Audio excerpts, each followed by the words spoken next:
নমস্কার বন্ধুরা, আপনাদের সবাইকে নতুন একটি ব্লগে স্বাগত জানাই। তো আজকে আবার চলে এলাম আপনাদের সাথে নতুন একটি ব্লগ শেয়ার করতে। এইমাত্র স্নান করে এলাম, আজকে একটু মাথাটা ঘষেছি, অনেকদিন পরেই ঘষা হলো।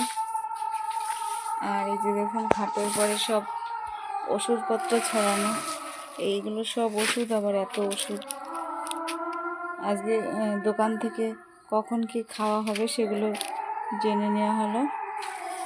গ্যাসের গ্যাসটা তো বুকিংই হচ্ছে না, তা আজকে আবার গ্যাসের অফিসে গেছিলো, সেখান থেকে কি বললো ঠললো। তো যাই হোক, রান্না বান্না হয়ে গেছে। আর আমাদের এখানে যে মাটির পটটা ছিল, তার ভিতরে এখন থেকে খাওয়ার জলটা রাখা হবে এখানটায়, যাতে গরমের সময় জলটা এখনই, তাই এত জল গরম হয়ে গেছে যে খাওয়া যাচ্ছে না। ফ্রিজ তো নেই, তাই মাটির জলটায় মাটির পাত্রের মধ্যে জল রেখে খাবো। আর নিচে দেখুন জলের ড্রাম। রান্না বান্না হয়েই গেছে। আর শোকেসটা তো দেখিয়েছিলাম, কালকে একটু গুছিয়েছি। আবার দেখুন ছেলে বই খাতা এনে এর উপর রেখেছি। রান্না হয়ে গেছে, হাঁড়িটা এখানে রেখেছি।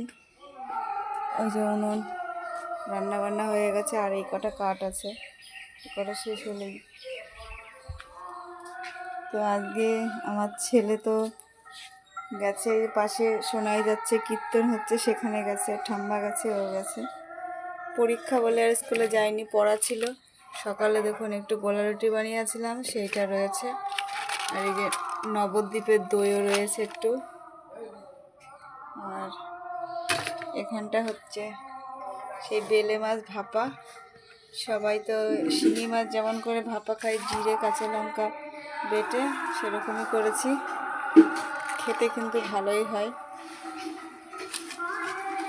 আর এখানটায় হচ্ছে, আমি তো খাবো না, সজনের ডাঁটা আলু দিয়ে। আর সজনের ডাঁটাগুলো নষ্ট হয়ে যাচ্ছে, তাই ভাবলাম তরকারিটা করে ফেলি, ছেলের বাবা খেয়ে নিতে পারবে।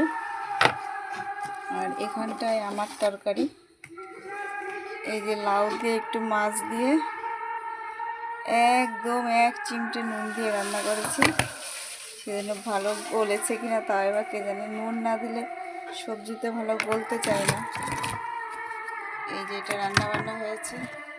আর দেখুন গাছের পাশে মনে হয় ভালোই তো আম হচ্ছে।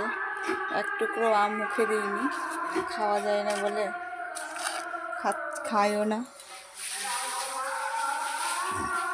তো ছেলে তো সেই কীর্তনের ওখান থেকে মানে খেয়ে আসবে।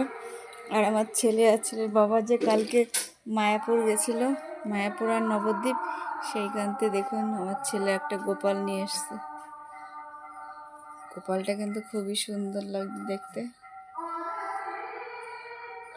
যেখানে যাবে কিছু না কিছু কিনে আনবেই।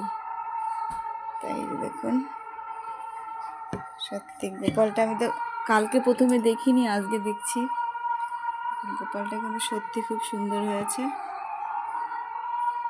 আর এটা নবদ্বীপ না মায়াপুর, যেখান থেকে হোক কিনে এনেছে। আর এইগুলো তো আগেই ছিল। ঠাকুরের অনেক কালেকশন আছে, সব টেবিলের উপর আমি রেখে দিয়েছিলাম। এই যে বইয়ের টেবিল। তো এখন তো আমাদের খাওয়া দাওয়া হবে। তো বন্ধুরা, আপনাদের যদি ভিডিওটা ভালো লাগে প্লিজ লাইক করবেন, কমেন্ট করবেন, শেয়ার করে দেবেন। আর আমাদের পাশে থাকবেন। দেখা হবে খুব শীঘ্রই নতুন একটা ব্লগে।